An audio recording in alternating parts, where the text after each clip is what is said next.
Hey, hi, how you going? It's me, Valstride, and if you've been struggling to beat the Bjorn and Bastigor hard mode tower boss, then don't worry, because today all of that's going to change, and I'm going to show you the 3 best ways to take it down. Let's check it out. The first method on this list is going to be what I'm deeming the easiest or the most effortless, and it's a double Knocklem setup. Now, the reason I'm saying it's the most effortless is because this is the one where your pals are going to do all of the work for you. You just need to make sure that you rotate them as their partner skill Steel Guardian comes off of its cooldown. But before we move into the builds themselves, I just want to acknowledge that breeding all of these pals with all the perfect passives and everything like that can take a lot of time. And if you want some help with that part of the process, feel free to join my community Discord, which I'll leave a link to in the description down below. And from there, head on into the pal trades and giveaways section, and I'll be happy to coordinate a free giveaway to you for any of the pals that you see in the video today. And lastly, if you enjoy this content and you want to help support the channel, remember to like, comment, and subscribe. It really helps out a lot. As for the build itself, the party composition that we're going to go with is 2 Knocklems and 3 Dummids. Now, the reason you want the Dummids is they have the partner skill Soil Improver, which reads, while in team increases the attack power of ground pals, and this is going to give you a 20% boost per Dummid if you condense them all the way up to 4 stars. So if you've got 3 in party, it is going to stack, and each of our Knocklems is going to get a 60% increase to their attack. Now, you could add a 4th Dummid in here instead of one of these Knocklems to push it up to 80%. But the reason we don't want to do that is because of Knocklem's partner skill, Steel Guardian mode, which when activated is going to give Knocklem a 200% increase to both attack and defense. And the reason we need 2 is because this gets activated and then lasts for 40 seconds, and then it goes on to a 50-second cooldown timer. So what we're going to do is throw one Knocklem out, activate his partner skill, fight with him for 40 seconds, and then pull him back into party and throw the other one out and do the same. And this is going to allow the first Knocklem to have its cooldown reset while it's chilling in the back in party while the other one is out fighting.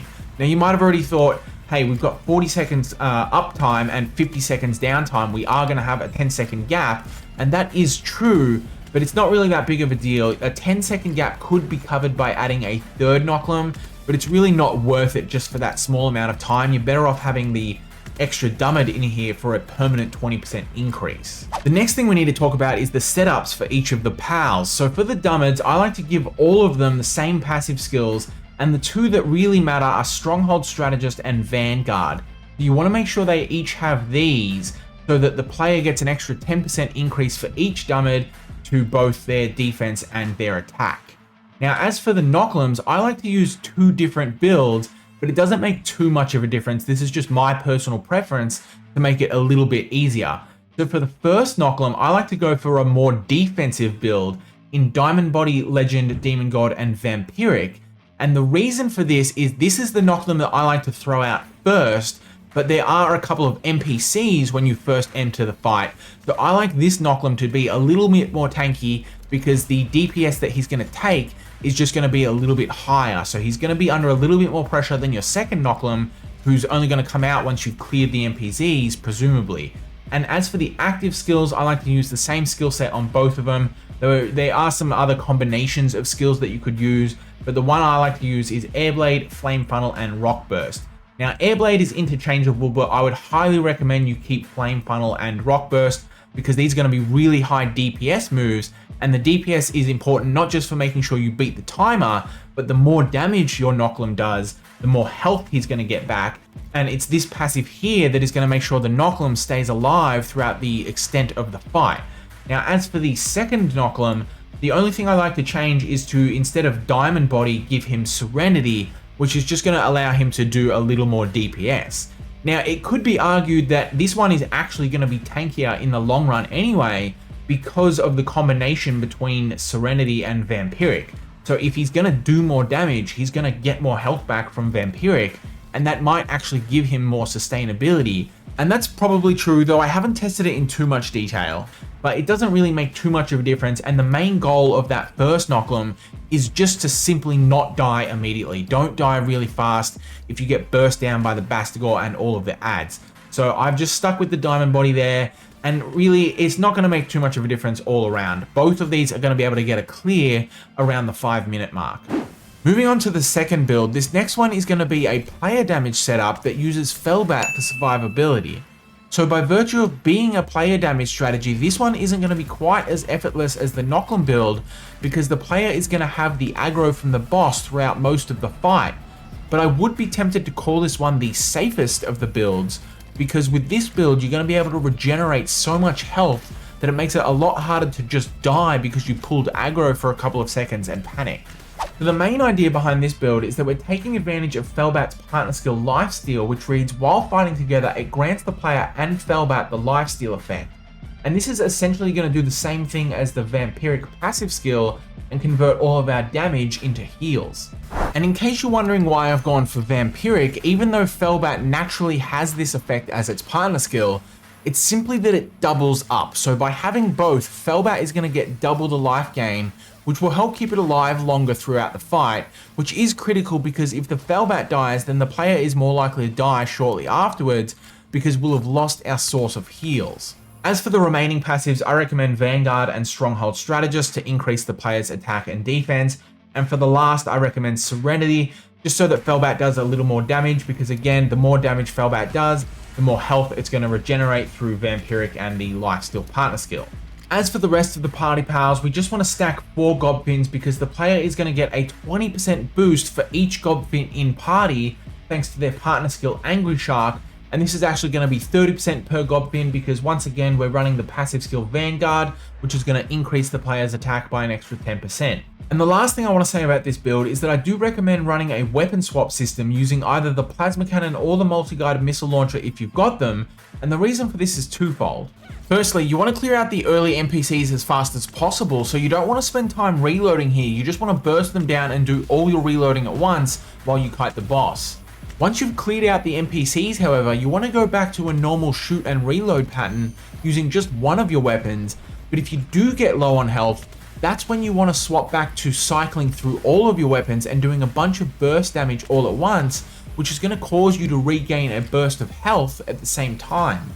And this is important just to keep yourself out of the danger zone, so to speak, where you're at risk of getting one shot, because remember, this strategy isn't about clearing the boss in record time, it's about beating it as safely as possible. And the third and final build on today's list is going to be another player damage build, but this time we're going for a little more speed and using Wixen to help us burst the boss down quickly. So the party composition for this one looks pretty similar to the last build because we've still got the 4 Gobfins here for player damage, but this time we're running Wixen instead of Feybreak, who is giving us heals because Wixen has the partner skill Lord Fox, which is going to change the player's damage into fire damage, making it super effective against Bjorn and Bastigor. Now, in addition to that, we're also running the active skills Spinevine and Seedmine, which both have the icy covered aggregate, which is going to further boost our fire damage. However, compared to the other builds we've talked about, this one is going to be the hardest because it does mean you need to dodge most of the boss's attacks and try and time all of your burst damage via weapon cycling with when the boss is affected by your aggregates.